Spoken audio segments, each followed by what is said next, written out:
Hello guys, welcome to another episode of Learning Finance with me, Gaurav. Subscribe the channel and share the video. We're living in the age of Anthropocene, an age where human impact on environment is constituting a distinct geological age.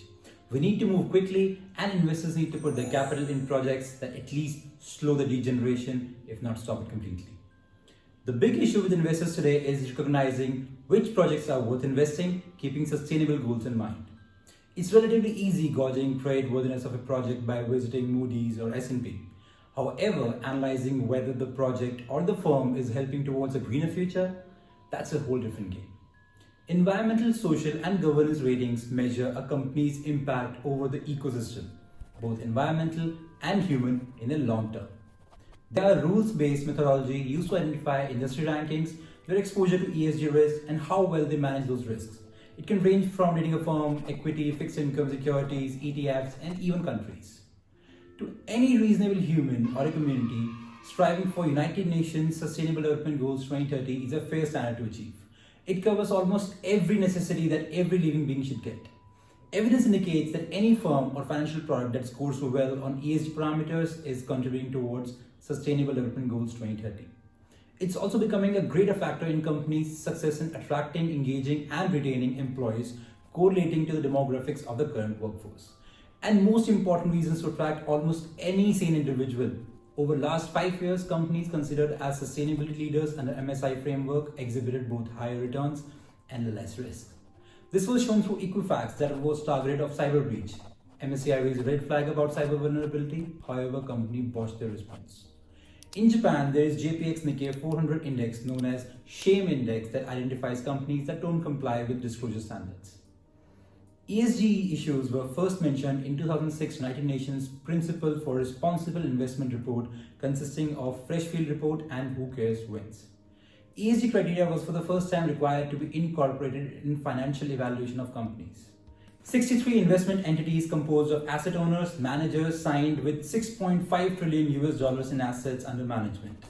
As of June 2019, there are over 2,450 signatories representing over $80 trillion in assets under management. Among the many frameworks, Global Reporting Initiative, Carbon Disclosure Project, Sustainability Accounting Standard Boards, Task Force for Climate-Related Financial Disclosures, and Workforce Disclosure Initiative are most widely used. Voluntary GRI sustainability reporting standards established in 2016 by Global Reporting Initiative to support best practices in impact disclosure cover topics from tax emissions, anti-corruption, biodiversity, and occupational health and safety.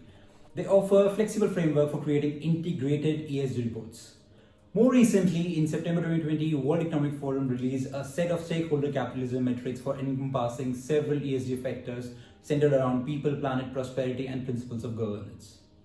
According to surveys by IHS Markit, top 7 sought-after metrics by PE fund investors are a formal overarching ESG policy, assignment of ESG responsibility, a corporate code of ethics, diversity among employees, more board members and management, a formal environmental policy, the ability to estimate carbon emissions, and health and safety record. As of today, maximum ESG data is available. While calculating ESG ratings, more reporting leads to relatively accurate ratings. In 2017, 78% of the world's largest companies integrated non-financial information in their annual reports, up from 44% in 2011.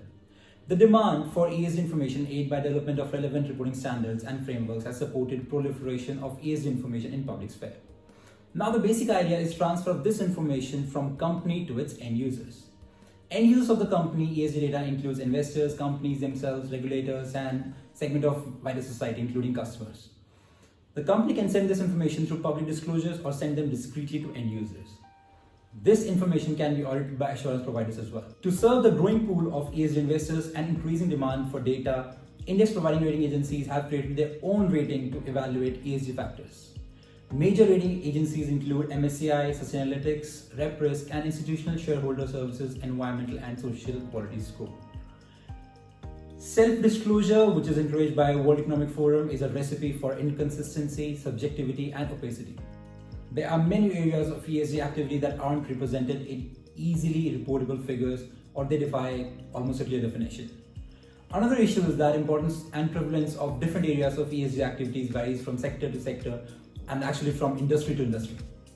Long story short, there is no neat package for complete ESG reporting. Metrics should seek to incorporate comprehensive data, sector-specific ESG topic, sector benchmarking, stakeholder-specific metrics, rigorous scoring, traceable data, and real-time reporting. The US Securities and Exchange Commission's Investment Committee decided to create an ESG disclosure framework for consistent and comparable information without using third-party rating agency. The SEC believes that this will benefit both companies looking to acquire capital and investors collectively allocating capital and exercising votes. ESG is a macro trend that is gaining momentum. Companies embracing ESG perform better on all stakeholders, including investors, employees, customers, and even the community. They might get better access to sticky pools of capital that fuel stronger company performance in long term. Although the global ESG measurements are not there yet, it does not mean that we should keep it waiting. Keep watching more videos and educating yourself with doses of finance. This is me, Gaurav. Until next time.